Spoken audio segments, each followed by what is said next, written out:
Hey, one more thing before you go. What's it like to be called America's leading classical guitarist? How do you translate music composed for other instruments to guitar? And what steps do you take to take your passion for music to the next level? Stay tuned. We're going to answer these questions and more when we talk to a man that has done just that. And we're going to show you a couple of little secrets. I'm your host, Michael Herst. Welcome to One More Thing Before You Go.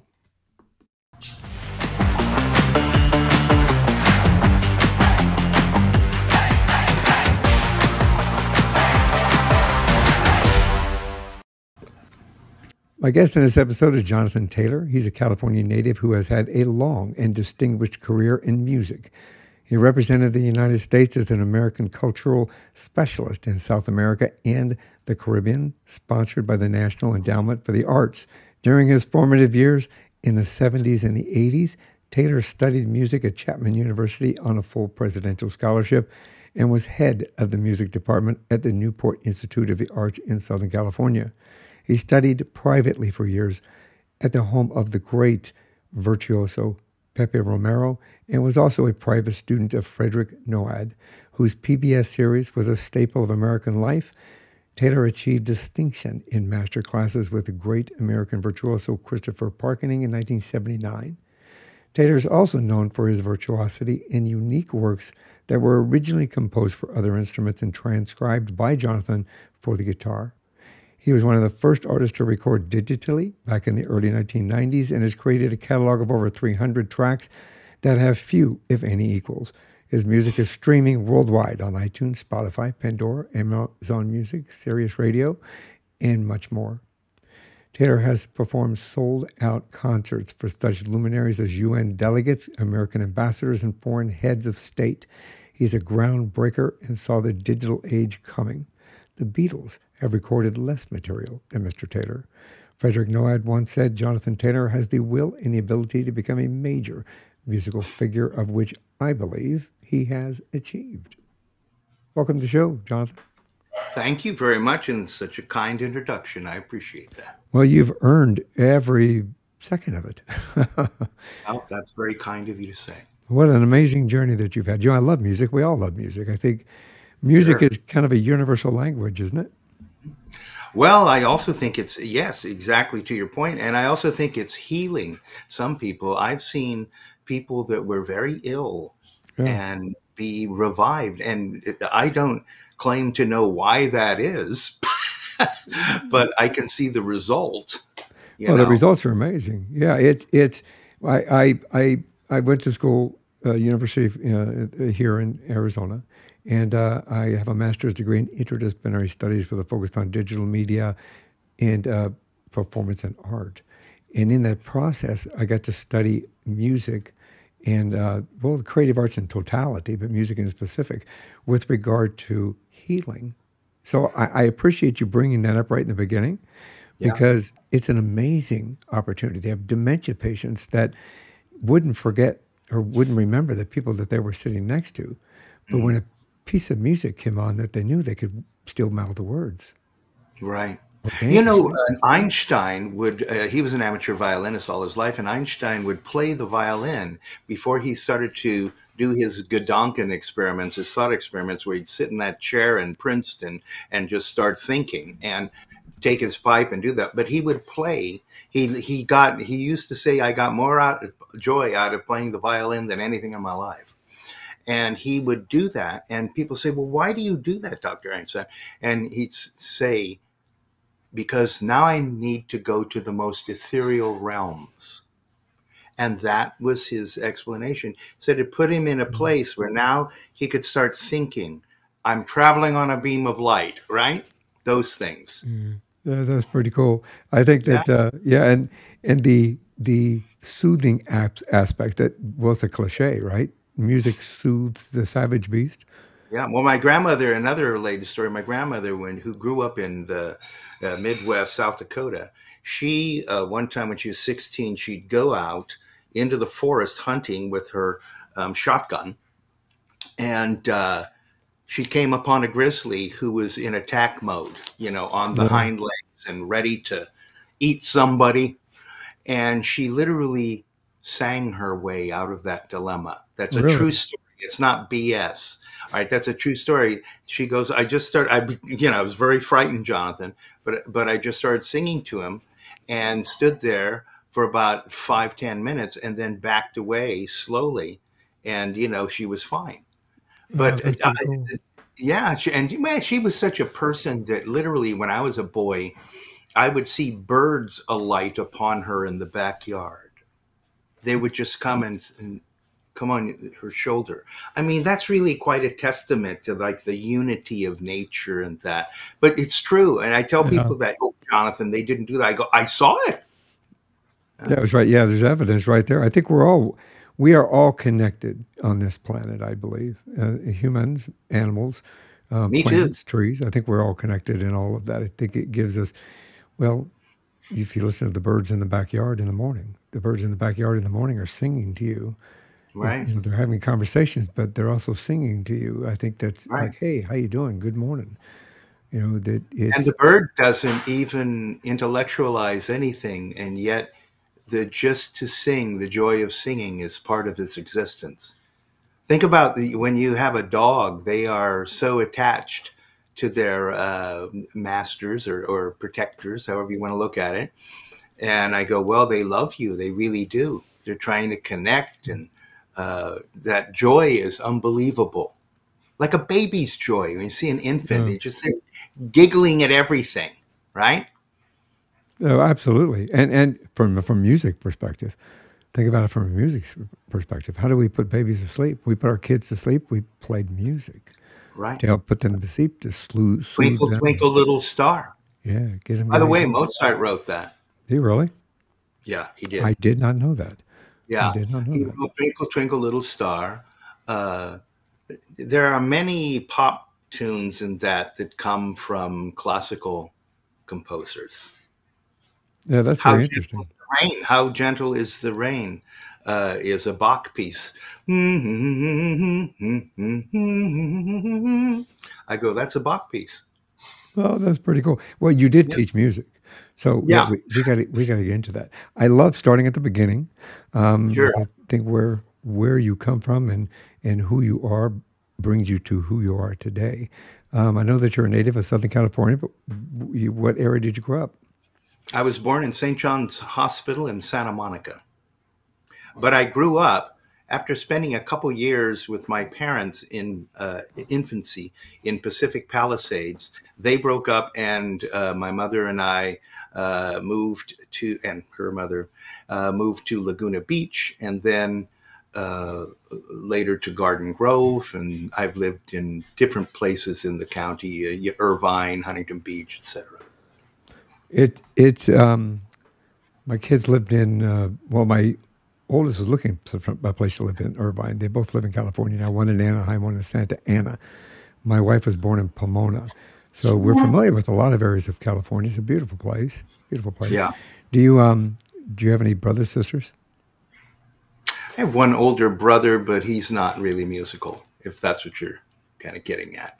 Yeah, I mean, it's sometimes you have a musical family. Were your parents into music? How were you first introduced to your passion for music? I know that you I did it think that my quite an early age. grandmother, right? I think that my grandmother playing piano, as I mentioned to you off the air, she was a silent film organist and played with all the prominent people of that era 100 years ago: Lon Chaney, Keystone Cops, Buster Keaton, Charlie Chaplin, Harry Houdini, who she did many gigs with. Houdini, as he was always selling out theaters, and she would be on the Orpheum circuit employed by Mr. Fox, who later started his Fox Studios film company, but initially was a vaudevillian, right? Owned the vaudeville venues that, Charlie Chaplin was a vaudevillian. So was Buddy Ebsen, many people. Burt Lahr, I think, was. At least they were hoofers. And so I would hear that in the background. About 4 years old, I started picking out tunes on the ukulele, humming around the house. And then later at 10, I became more serious and then started to pursue the classical guitar after hearing a concert of Andre Segovia at the Dorothy Chandler Pavilion in downtown Los Angeles, where I was astounded by his beauty of his music and the technical prowess and completeness of it. It's polyphonic, many-voiced, meaning that it wasn't the simple chords or simple lead lines of folk singers or, you know, electric players and that, but a really sophisticated, very complex renditions of Bach and whoever. It sounds like at very, very early age, you really resonated with a passion for music from the beginning. Yeah, you know, I don't think I got into the problems that a lot of people do in their youth because I had a center and I knew who I was.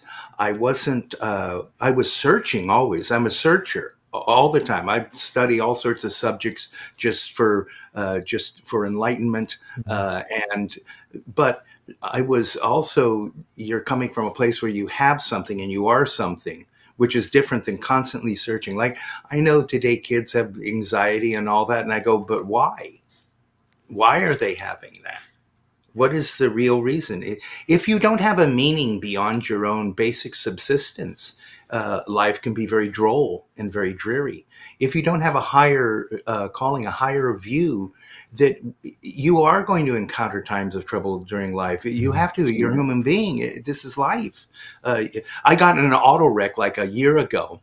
I'd never been in an auto wreck all of my life. In other words, I never even bumped a car behind me or bumped a wall or like a little fender bender that people have on the freeway. I never had any of that in my life. And then last year, literally totaled my car. Wow. A large truck had parked 50% in the number 1 lane. It was a very dark street. I did not see it. I ran right into the back of it and totaled my Lexus, which was about 20 years old and the best car I ever had in my life. And I should have croaked because it was the cop that arrived on the scene minutes later said, "That car's done, Mr. Taylor." I said, "You're right." It's like, too bad, put it to rest now. Yeah, that's it. Well, there's nothing you could have. I brought it to my mechanic because I just thought, I'll send it over to my mechanic. I had it towed over there because I thought, well, you know, maybe he can use the extra parts and I want him to have it. He's a great guy. And maybe use the tires or whatever he uses and that. And he goes, "Jonathan, there's nothing here." Nothing there. Wow. Wow. You must have So really... I laughed and I said, "Hong, that is really?" "Yes, it's all done, Jonathan." And Toyotas are really well-built cars. Oh, they're great. Yeah. Really well-built cars. I had a 4Runner and we have a Highlander now. And my wife had what was the other one that she had? Today's one of those days I can't remember crap. Okay. But we've had 3 Toyotas in our life, and all 3 of them have been really, really good to us. And they're great. And I can say this, that about safety of them. God, I can be an advert man for them. That the car rolled 3 times, and so landed upside down, and bumped my head as it went. And so I'm upside down, and the cage that you're in, there's like this little constructed cage, and the metal, I go, well, the metal is, you could put your foot through it. It's not, very strong, very thick. It's not like the 1954 Cadillacs that are Sherman tanks. And I couldn't believe it. I said, I got a little glass on me. I got a little bump on my head. I mean, nothing really. I should have had my arm broken, should have had some serious problems, and I didn't, and I couldn't believe it. That's amazing. Yeah, as a cop I was a traffic cop, as an individual that did investigations for a living, a large portion of my law enforcement career. Toyotas were they were sturdy. They were, I didn't see too many injuries, like major injuries within a Toyota, driving a Toyota. But but you're here, so that could have turned out so much different. We wouldn't be having this conversation. Definitely. It could have been very different. Or we could have been talking about the paranormal, and you'd have been a paranormal guest. Yeah, and I actually had zero fear, with perfect calmness and perfect satisfaction, and didn't have a problem with any of it. In other words, people say, "Oh, you must have been scared." I go, "I wasn't scared one bit." I just tell you if I was scared. When you're scared, I don't have a problem doing it. I'm an open book. If I said, boy, was I scared, I would have just told you that. But I wasn't. That's cool, And I though. really felt, Yeah. I really felt the presence of God. Now, some people may object to that, but that's my opinion. Well, that's a Whether or not, positive. I say that's a positive thing. Yeah, and you say we're here having this conversation, so that's a good thing. yeah, I know you studied music at Chapman University, correct? that's correct. Had Yes, you always wanted to? I know that you started like at 4 years old. You picked up a guitar. Had you always wanted to study music in particular? yes. I made an oath that I would accomplish and become a major player on the instrument of my choice, the one I loved. And I swore that. And most people do not live out their childhood dream or their ambitions at childhood, their intentions. But I did. And it's not like it was an easy road. It was an extremely tough road. I will tell you one thing. So when I was 14, here's an example. I say 14 is the year I became a man. And it's not because I was giving my mother, money for the mortgage and things like that. I didn't consider that, laboring and earning money. That what I considered is I put upon myself the burden and responsibility of that commitment to achieve mastery in that instrument. And it was very depressing. Now people think, oh, it's all flowers and unicorns. And I go, oh no, it's sitting in that chair. It's hard work. It's discipline. It's trying to find the correct paths. Maybe you go halfway up the mountain and have to go down again because that technique did not work. So to accept something like that and that responsibility with a true heart, that's a tough thing. Well, I think in any situation, obviously, I think it's profound, and at least personally, I think it's profound because a lot of people, even at a young age, prior to 14 years old, sometimes your paths are determined by your present, which means if you're a family that is affluent, then they've kind of laid out a path for you already. You're going to go to boarding school. You're going to do this. You're going to do that. You're going to go to college. You're going to be a lawyer. You're going to be a doctor. You're going to be this. Is what you're going to be. Then you get individuals that maybe are from a different arena, which through my career in law enforcement, through my own family and career in law enforcement, I went to a lot of places that you had kids that had absolutely no clue because they were at such an environment that they didn't have any hope or aspiration to do anything other than get out of that environment. There was no, hey, I want to go to school, I want to go to college, I want to learn music, I want to learn drama, I want to learn art. Those Literature. or literature. Those things didn't come into their mind. Or I want to go get an accounting degree, or Right. Sure. anything on this line. They didn't think Dentist. about that. A dentist. Be a dentist. Be a dentist, exactly. Anything. Right. Be a So law enforcement officer. exactly. So Yeah. when you get to this point in life where you kind of really understood where you had the purpose in this world, I think that kind of opened a door that presented you the opportunity to bring joy to people.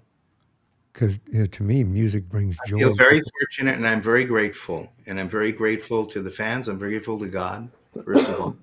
And I'm very grateful.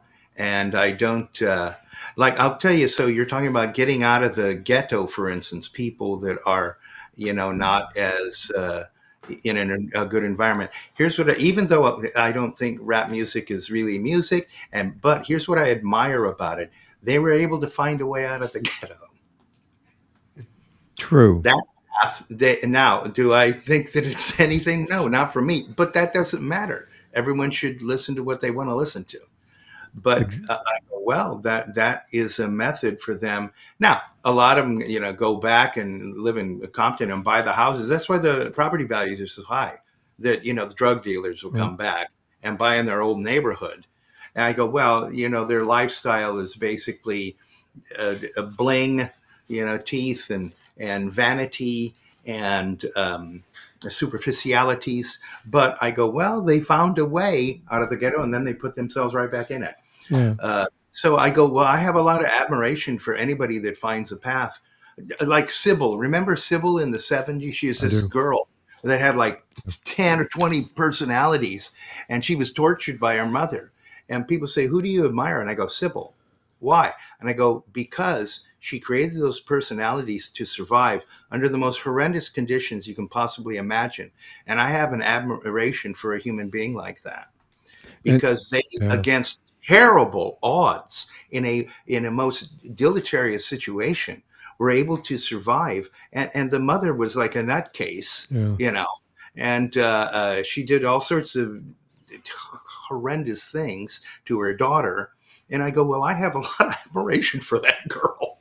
Well, yeah, coming out of that, even utilizing what she did in order to protect herself, obviously is a tremendous story in itself. Yeah. Which there's a movie about it, so if you guys can look up a movie, look on Sally IMDb, and you can Fields. find it. Sally Fields, wasn't it?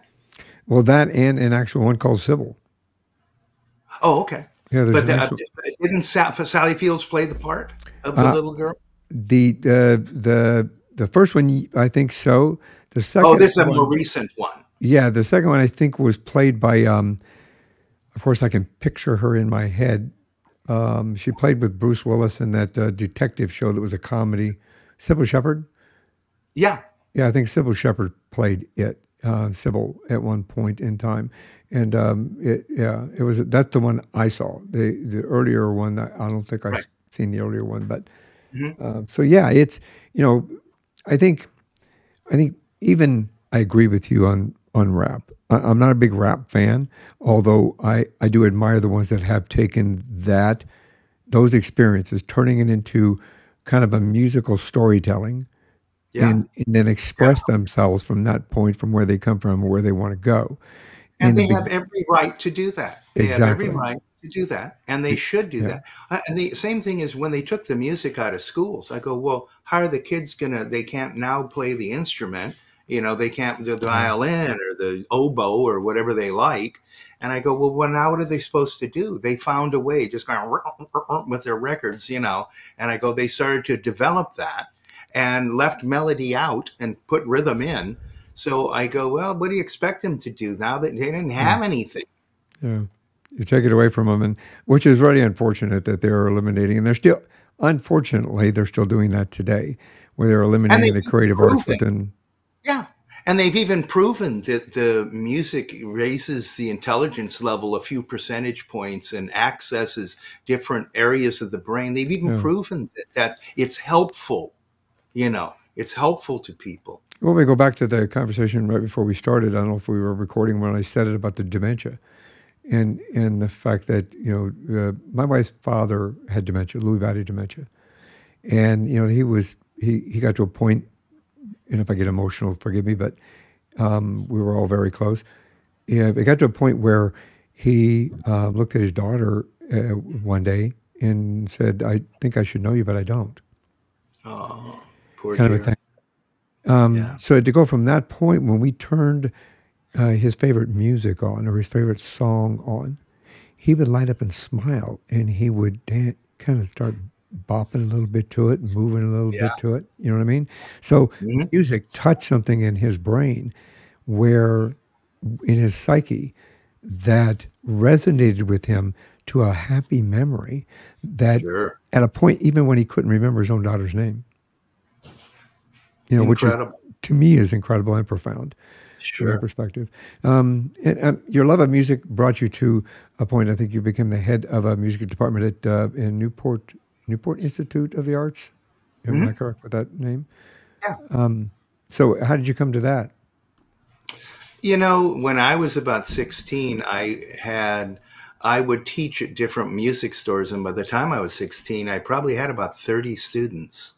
And so during my college years, as I was studying with the very famous artists, going to their homes, driving down to Del Mar is where Pepe Romero lived, and I lived in Garden Grove at that time. And I would drive down there. So I really use that to earn a living. I'm not teaching hardly anymore at all. I don't have time for private students in that, but that's how I earned a living for long. Just before I was touring and had record deals in that. Touring and record deals are a really good thing. I'm Yep. caught up in my headpiece. Just a second. So Okay. I leaned over to get my tea, and my headpiece is connected to my ear to my microphone, and it hooked on my chair, my You're armchair. lucky to be alive. Yes, I am. Thankful I'm still here. When you were when you were within that department, I had a question actually that it slipped my mind for a Sure. second. When you were within that department, what was the feeling that you got when you were able to kind of form, not really form, but help mold young individuals who had the same passion that you have for music and be able to Sure. take that to the next level? I'm sure that had to bring an immense amount of satisfaction and joy to you. I'm True. sure there's probably a little frustration thrown in there a little bit. I've been an No, instructor but before. your question is great because I tell people, unfortunately, the classical guitar does not have a standard pedagogy as does the violin and piano. So that means that the guitarist has to maybe go to many, many sources and check many things in order to advance his technique and his musicianship. So I can tell you that there are many secrets to the classical guitar, and it's true. It's not just some publicity phrase because it's not like you had that being taught in universities like you did the piano or the violin until later with Segovia in the 20th century opening up, not only adding to the repertoire, but getting universities to have courses. And it was very satisfying to help another young player get on his way. Yeah, the interesting aspect. My brother plays guitar, and when I was young, I kind of started playing a little bit, but then life got in the way. I was always attracted to guitar. I wasn't attracted to, like, I had friends of mine that played saxophone. The guy loved his saxophone.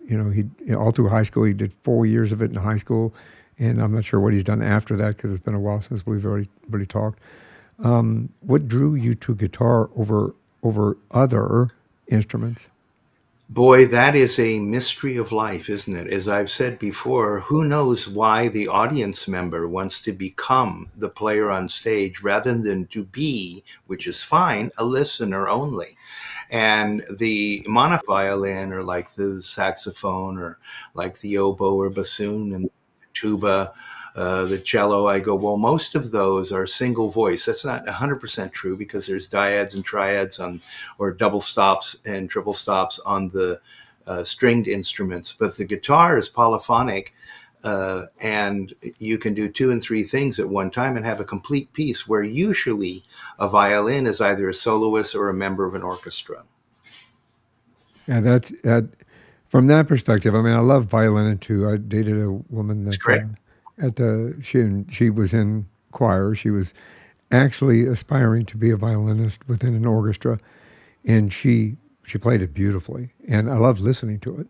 And then, of course, there's some people today, and of course, again, memory slips me. There's a woman that is brilliant. She was on Dancing with the Stars with it.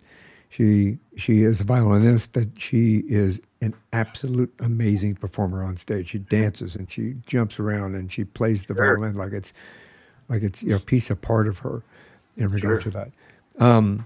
Your your passion for guitar in specific. Did you? I guess the right question would be, how long has the guitar been around? Can you help me with Well, that? in its present form, you know, so the guitar is a tempered instrument. That means that those frets that are there, you actually play between the frets, not on the frets. The fret is the little metal bar. That is a tempered instrument. That means it's never perfectly in tune. Mm. And the violin, you're constantly adjusting to find that pitch. It's different because there's no frets. So, how long has the guitar been around? It's been around in various forms. Originally, the vihuela, which is four strings, back in Robert de Visé's day in the 15th or 16th century, 1500s, and it evolved mainly because of the fan bracing which is inside the guitar that projects the sound out of the hole.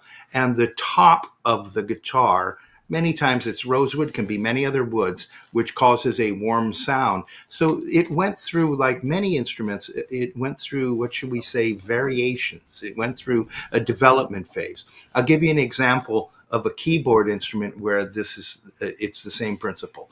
So when Bach, who lived from 1685 to 1750, he never traveled more than 50 miles from the place he was born. He was a Kapellmeister, or choir director, in Weimar and Kürten in the Austro-Hungarian Empire, later becomes Austria-Germany.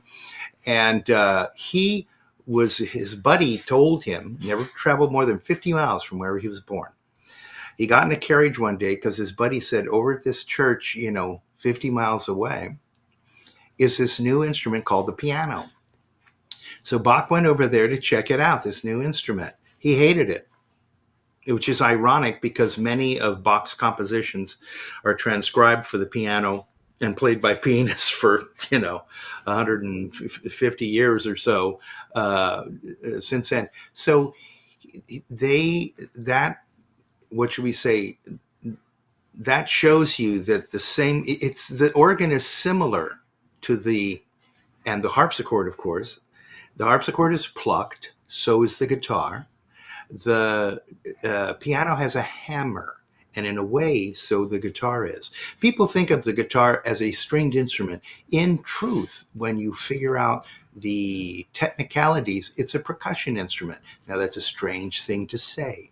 Why is that? And I go, well, think about the hammer on the piano that hits the string, right? The hammer goes like this, it hits the string. That's a percussive effect.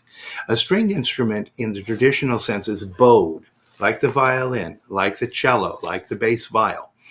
And they're tuned in thirds, where the guitar is tuned in fourths with 1/3 between the G and the B. And that is a unique voicing then. So I hope that answers the question. I know probably went into it. No, it is very interesting, actually. I didn't understand that correlation with all of that.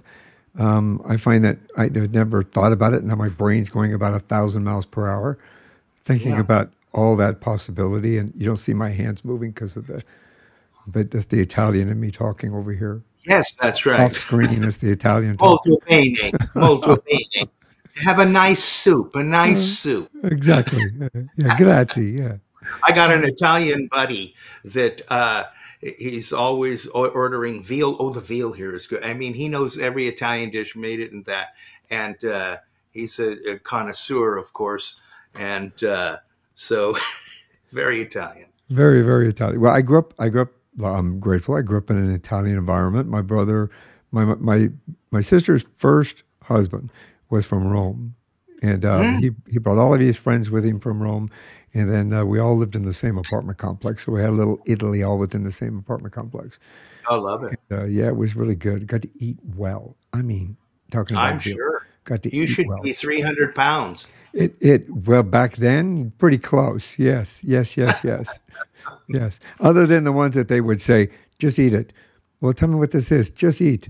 Manja. Yeah. And it's like, just manja. Tell me what this is first. And the thing is, I'll talk about the Italian culture for a second because you brought it up.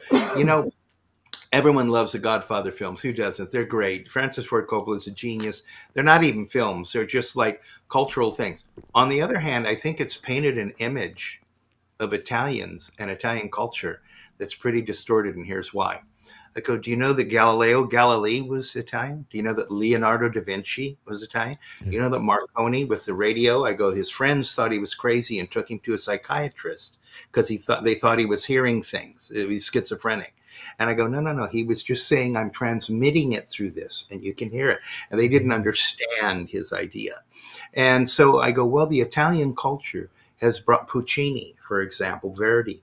It has brought tremendous value and tremendous cultural advancement in every area. In art, Caravaggio, all right, paintings at the Vatican, Caravaggio, thinking about all of the advancements that the Italian culture brought. And I go, well, that's where the Renaissance was. So I think that people living in modern times have a more distorted view that it's, it's Godfather.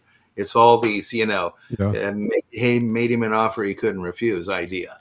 And I go, well, the Italians brought about things that are unbelievably important to our lives.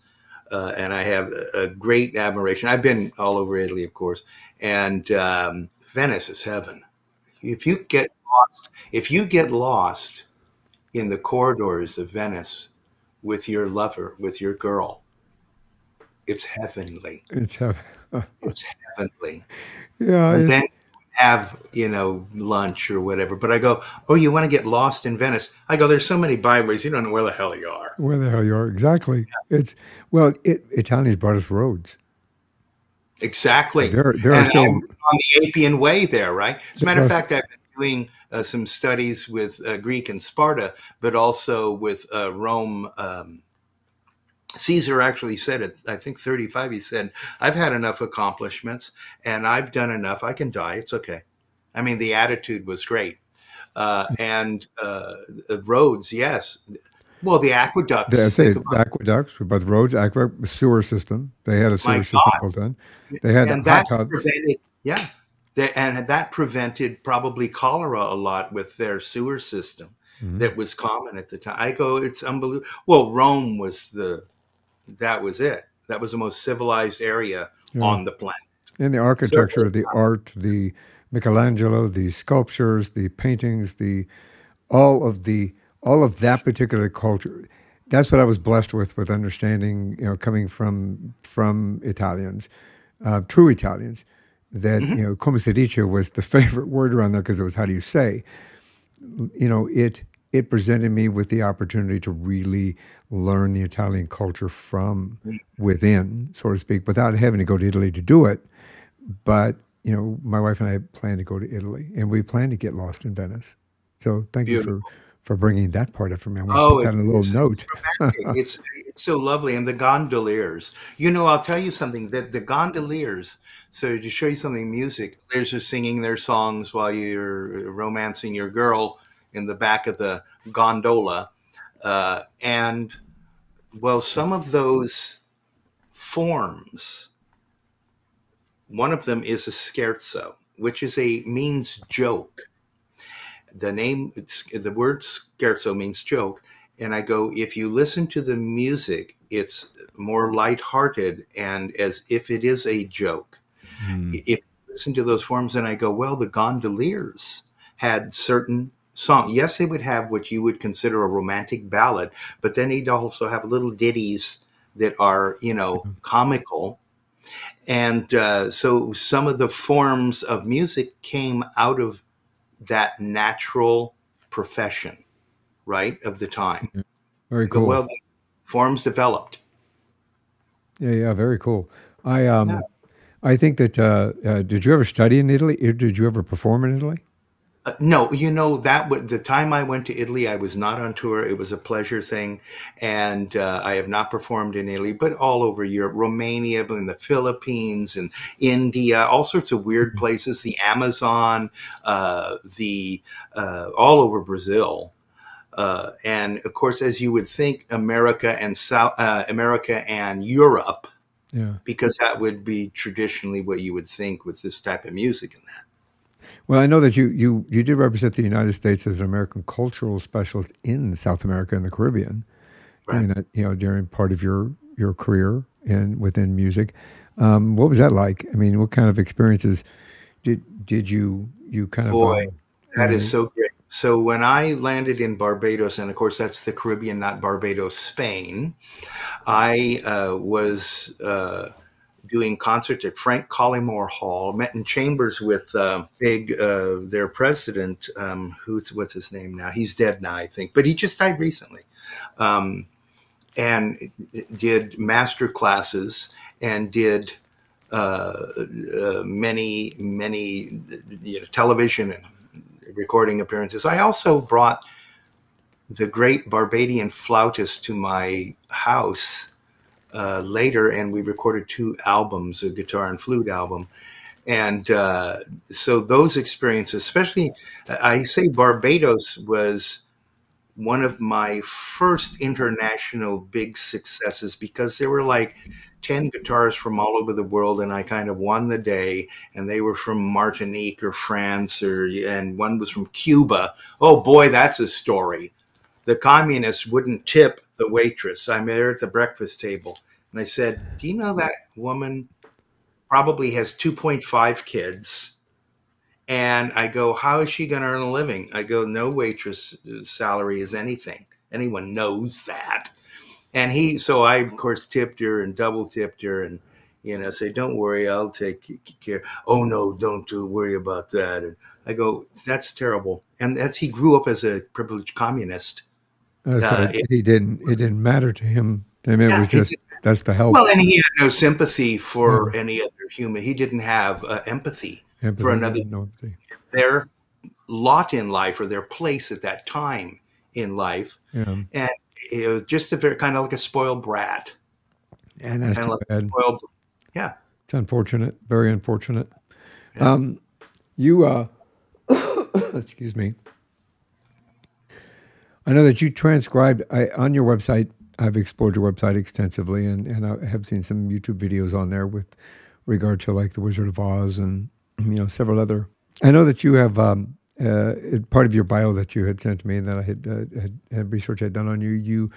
You kind of transcribed other music that wasn't necessarily meant for a guitar, but That's then right. you kind of rewrote it for guitar. That's right.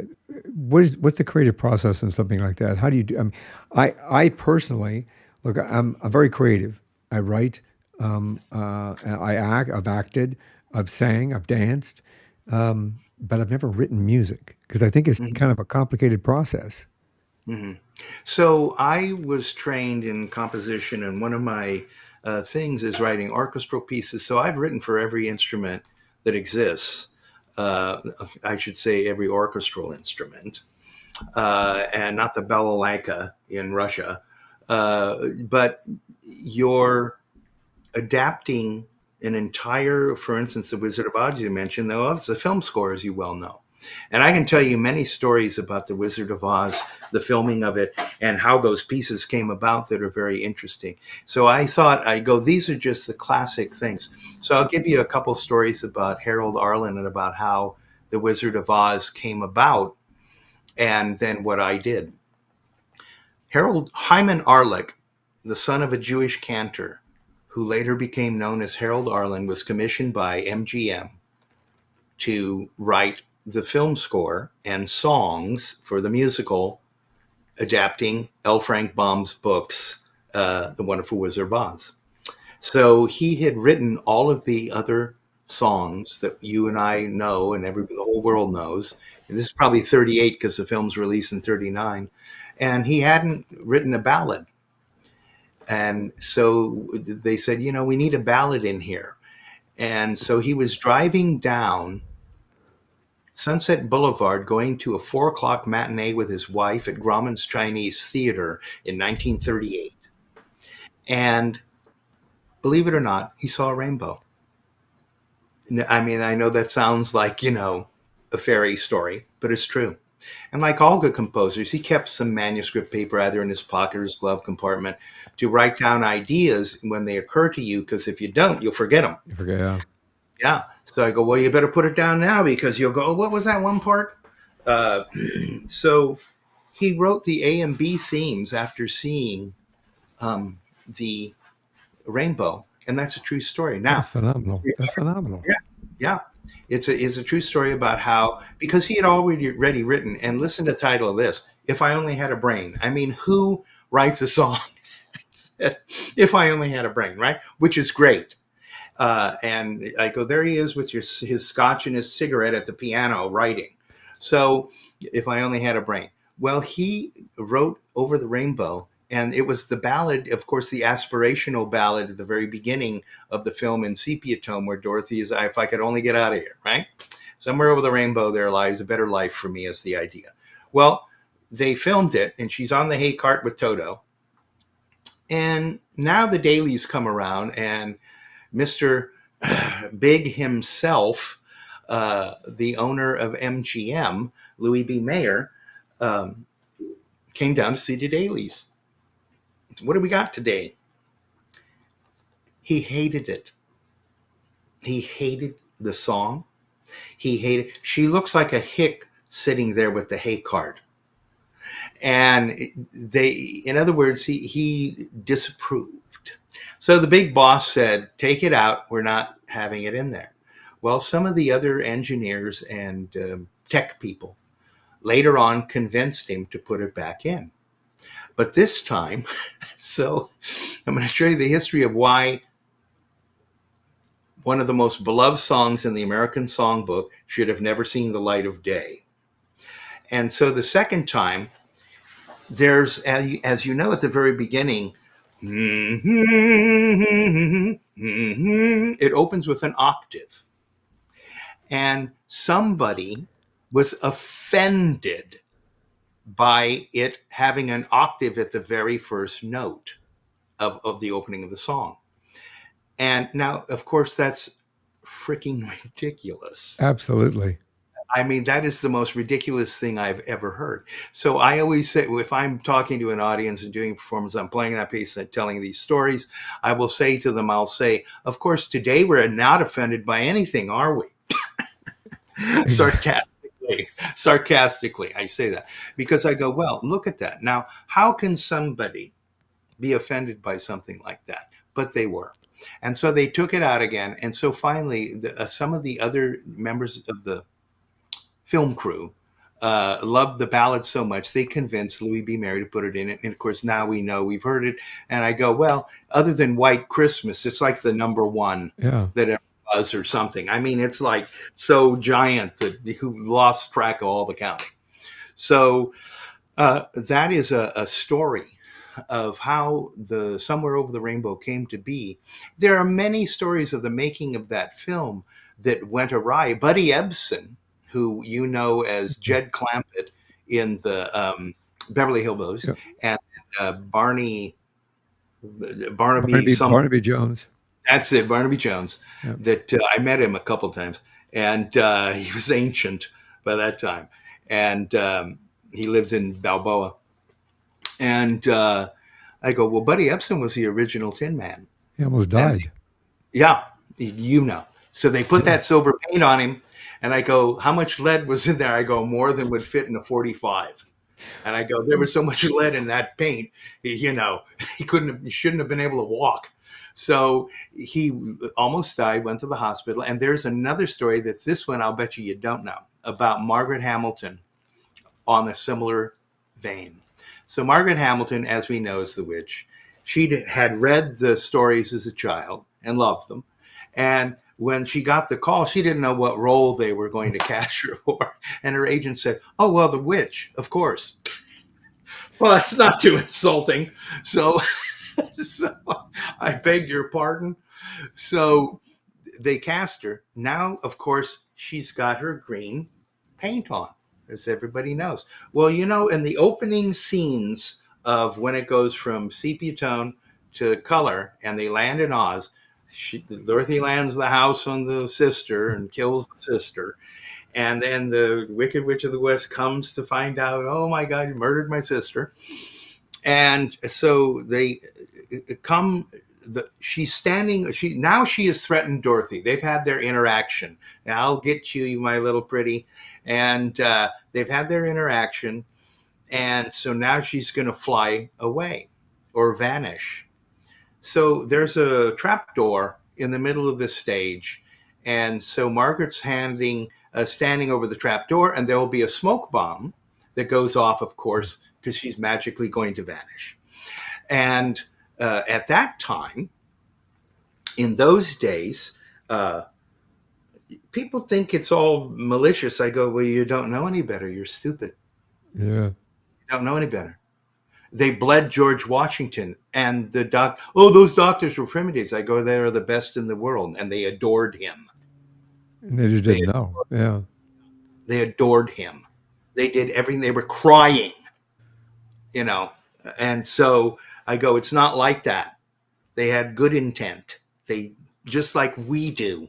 And chemo, right? I go, chemo kills some people. So Now Margaret is standing over the trap door. There are two union men down there with a mattress for her to fall on as she goes down.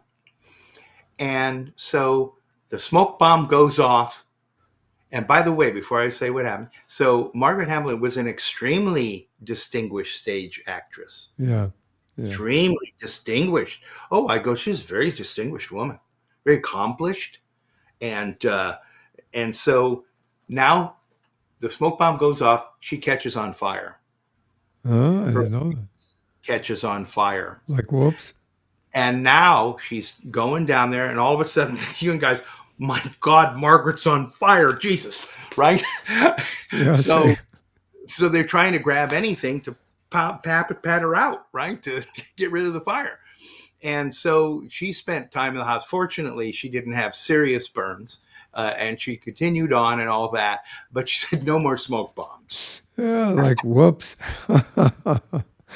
So, I mean, there's all sorts of stories. Like the guy that played the coroner, Mannheim, I can't remember his name. The guy that played the coroner, and he's dressed in this kind of green robish outfit, and he's certifying, he's a midget, a munchkin, and he's certifying that, she's not just really dead, she's most sincerely dead. Yeah. I mean, and he's singing the thing, and he's certifying her death in an official capacity. And I go, well, he years later became the Oscar Mayer spokesperson in the Weenie Mobile. Oh, do you really?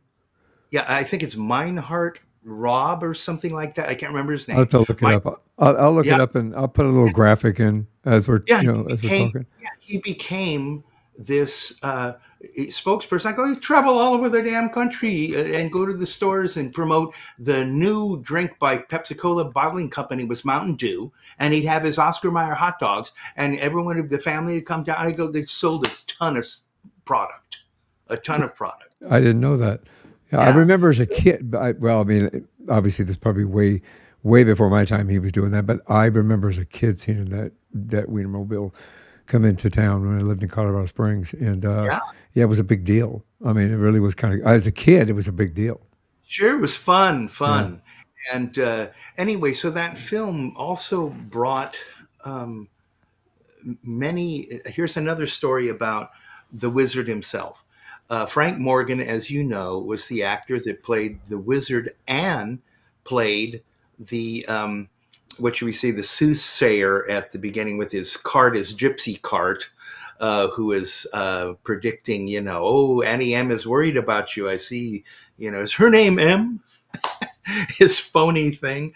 And she goes, oh, no, I better get back. Well, I wish you luck. And I go, well, that was the actor Frank Morgan.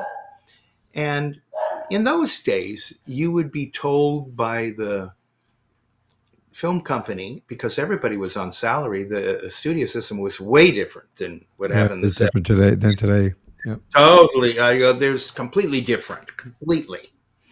And he's told to go down to Hollywood Costume and pick up some tails for his role. So he goes down, the fitting or whatever. And so he goes down there and he gets it home and he goes on the set and he looks in, and you probably know this, but back in those days, people would stitch their name into the pocket. They would stitch the name, and it was common, just one of those cultural things. And so he looked in it, and it was, so Frank Morgan had collected the tails, and the tails were actually L. Frank Baum's tails, meaning the author of the book. So there's a synchronistic. Yeah, that's pretty cool, actually. And probably unbeknownst to him until he looked. That's right, unbeknownst to him. No, he's just going down there to pick up his costume, right? Yeah. How cool is that? I mean, it's like, it'd be like, did you turn those tails in? I don't know what tails you're talking about. Yeah. Yeah, the ones hanging out of your back pocket. Yeah. So there's a display at the Coronado Hotel in San Diego of this story that I just told you. And why is that? I go, well, L. Frank Baum took rooms at the Coronado and wrote many of the Oz books in the Coronado Hotel in San Diego, which is like a 19th century hotel. It's beautiful. It's Right. gorgeous. It's one of the I've actually, uh, yeah, my wife and rules. I've actually visited there. It's really Yeah, cool.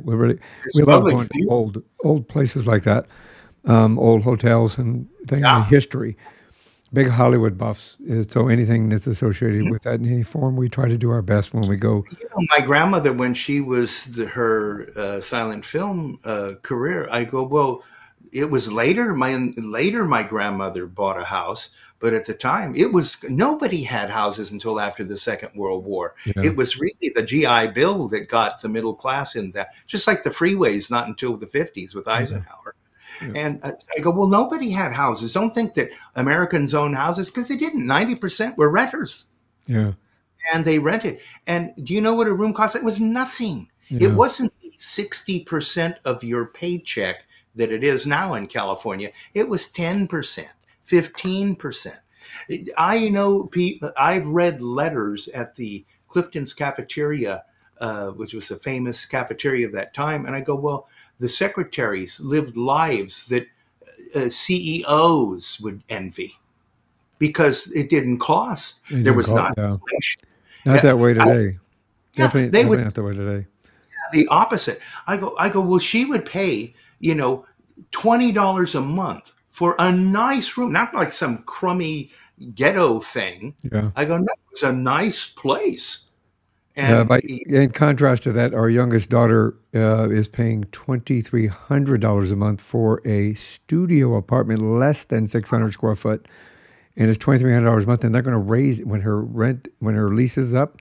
They're raising it to $2,600 for a believe it. studio apartment that's actually 584 square foot.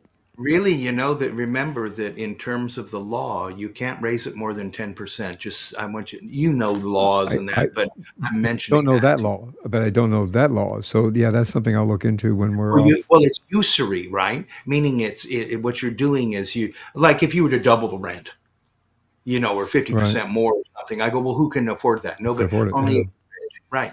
So what city does she live in? Anaheim. Okay, right. Okay. Well, Kurt Pringle used to be the mayor there. So I used to know Kurt.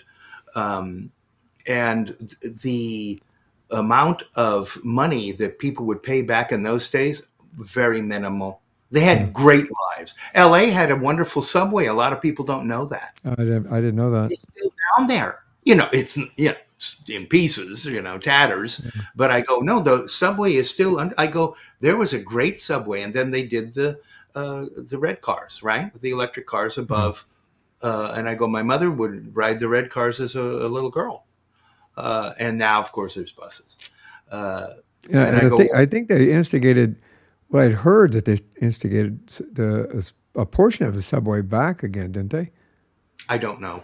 Yeah, I think maybe I think they did. I think I might be wrong, but I might be wrong. Um, anyway, hey, I think we're getting. I don't want to take you off track here. Sure, We're almost done. We're almost up, and we have so much more. I could talk to you for another hour, bud. right, Um, easy. excuse me. Um, what kind of advice would you give to aspiring musicians who are looking to get into Sure. music, whether it be guitar or otherwise? Read Um, through the repertoire. Number one. In other words, whatever the repertoire is of that, read through tons and tons and tons. You don't have to perfect it. You don't have to play it right. You don't have to do that. Just read through it, meaning try to play it, because that will open up your world of possibilities. I always say people have choices, but like you were saying earlier, I go, well, people don't have choices when they don't know what the choice is. yeah, And what you were yeah, saying is some people are so disadvantaged, they have no idea these other worlds exist, and therefore they go down that line, and it's not a good line. yeah, Uh, so I say to people, what should you do? You should you should listen to recordings of the great artists, Segovia, Bream, the Romeros, the Christopher Parkening, those people. If they want to listen to mine, that's fine. And then you're going to get a variance of how styles are. You're yeah, going to get a diversity of that. and it's going to help you move in directions that you all of a sudden identify with and feel attracted to. It's great So advice. I also say that you want to um, start learning, learn pieces beyond your present skill level, and it'll raise you in part, in pieces above to that. But you want to learn just a little. David Bowie used to say that you've got to go out in venturing where your toes are barely touching the bottom of the pool. You're out of your depth. Your toes are barely touching, and you're floating there. But that is usually when you're going into that transitional area to where now you're going to be on the other side where you advance. Confusion is normal. Clarity only comes after experience. The clarity of what is good for you, it's your medicine. I It's like your that. medicine. It's going to make you better. Yeah, I like that. I like that. Brilliant. Brilliant words of wisdom. I like that. Very much so. Um, what's your favorite that you've ever? What's your favorite music? What's your favorite song? I should say. What is your favorite to play? The truth is, I have been transcribing pieces from jazz, folk music, film scores. Uh, I even have an album called Psychedelic Love where I transcribe psychedelic pieces onto the classical guitar, and to see if they would fit. Sometimes you go start doing a transcription and you have to throw it away. It's just not working. It's not working. But most of the time that's not true. So what do I say? I say that the I've enjoyed every type and genre of music. As long as it's done with taste and artistry, that's what I Mm. want. That's a good. I agree with that. I resonate with that. That's pretty cool. Actually, what's next for you? I'm out here filming in Palm Springs, so I'm filming performance videos, right? And learning the Grand Duet, which is a big virtuoso, probably 10 people can play it, a big virtuoso piece. So what I'm doing now is I'm doing learning new pieces and filming and doing podcasts. And that's what I'm doing now. Sounds like an amazing opportunity to improve yourself, to move yourself forward, and to integrate more within the world and of your magnificence. So I appreciate that, especially coming on the show. Um, Well, thank you. That's very kind of you. can we tell people how to get in touch with you, how to find you? I know you got an app that they can come and listen to all your music and your If you your click on that genius. app and download it, it's free. If you're an Android person, go to Google Play. If you're a Apple iPhone person, go to Apple Store. It's free. Did I tell you it was free? Oh, by the way, did I mention it was free? Uh, Free's good. Free's good. Free's always good. Free is always good. So if you want to become a member, it's like $40 a year. It's nothing. You don't need to do that. And there's no trick. There's no, gotcha thing. And there's tons of performance videos. I have a series called Adventures in Touring, which we didn't even get to today, that about my adventures in the Amazon or meeting the head of JPL and him give me a tour, many other things. And I have instructional videos there and, of course, performance and Well, audio files. since you brought that up, we're going to have another conversation. You know that Okay, that I'm for there it. Let's there's do no it. yeah, we have an open door there. Um, Sounds good. I'll make sure that there are links within the show notes so that everybody can just click on those and find you and to Yeah. the app and to your website as well. Anybody going to your particular website, the link that I'll be providing also has some amazing videos in there where you have taken something like Wizard of the Oz and you kind of show the magnificence of what you've done. So yeah, this is cool. I'll make sure it's all there. Um, Yeah. Jonathan, thank you very much for sharing today. Thank you very much for being part of this Thank you. community, and Thank you. thank you very much for being so creative and for coming out of that accident a year ago because we wouldn't be here if it wasn't for you Boy, that's for sure. doing that. So yes, this is one more thing before you go. I know that you gave a little bit of wisdom before, but I always end with this. Um, one more thing before we go. Do you have any words of wisdom that you can share? I think that in life, there's nothing more than trying. So when people say achievement, I go, well, achievement is a result. But I go, the most important thing, it is not, as Churchill used to say, it is not failure or success that is the final destination, but the courage to continue, keep moving forward. So I say, whatever you do, throw something on the wall, as they say, and something will stick. And I go, that is life. There is no substitute for venturing forth. People say, ready, aim, fire. I go, oh no, fire. And then maybe you'll be ready and maybe there'll be an aim. I don't know. We'll see. Depends upon how it comes out.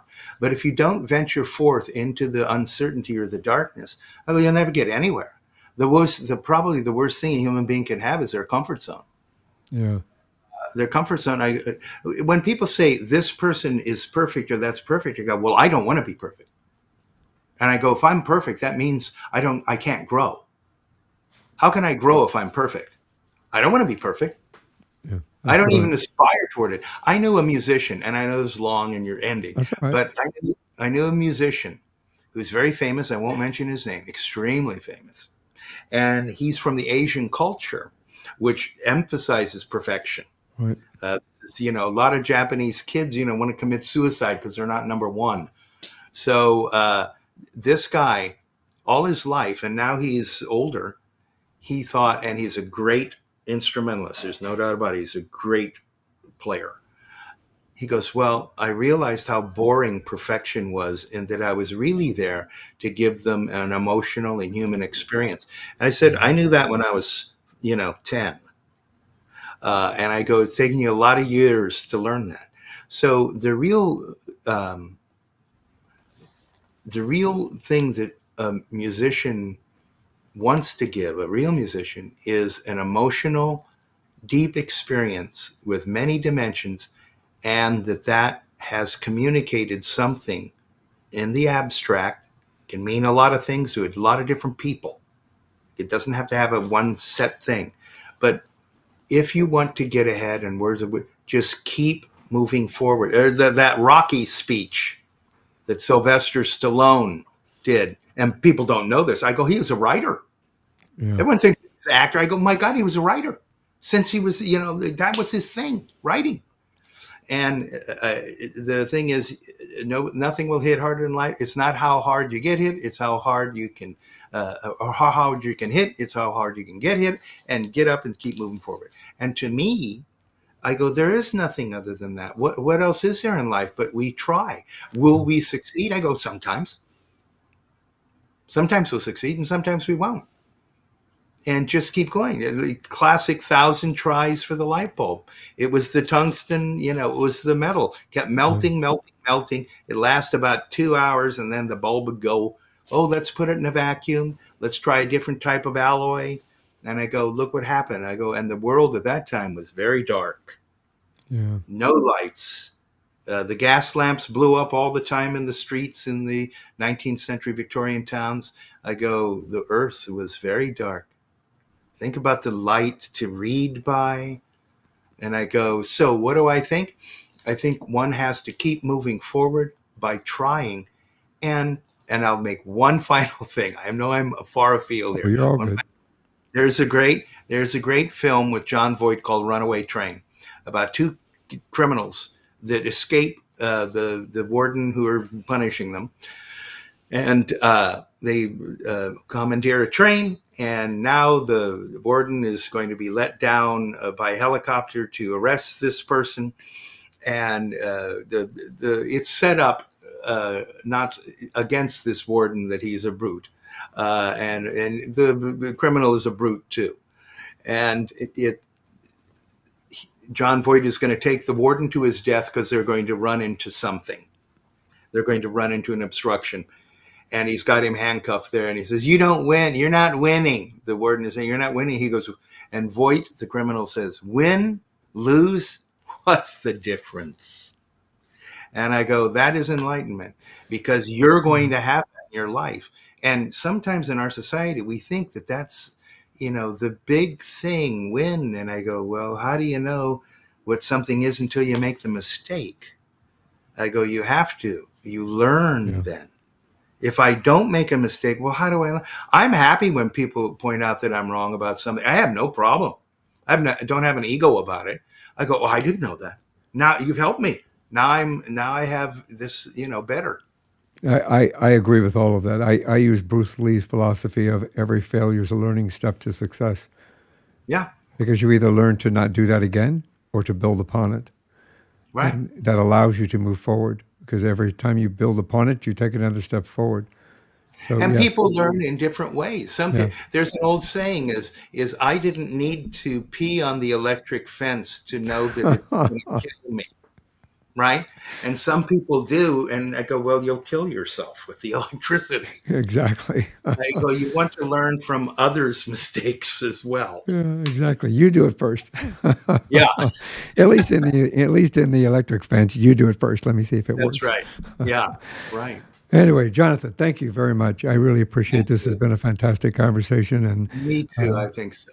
What an amazing journey! Right. And honestly, you have to come back on. We'll have to talk again. I will. And you're an amazing interviewer because you go to many different places, and that's really good, and ask great questions. And I compliment you for your interviewing. Thank you. I'm grateful for that. I'm grateful for that. Welcome. For all the rest of you out there, please, one more thing before you all go. Have a great day. Have a great week. And thanks for listening. Thanks for listening to this episode of One More Thing Before You Go. Check out our website at beforeyougopodcast.com. You can find us as well as subscribe to the program and rate us on your favorite podcast listening platform.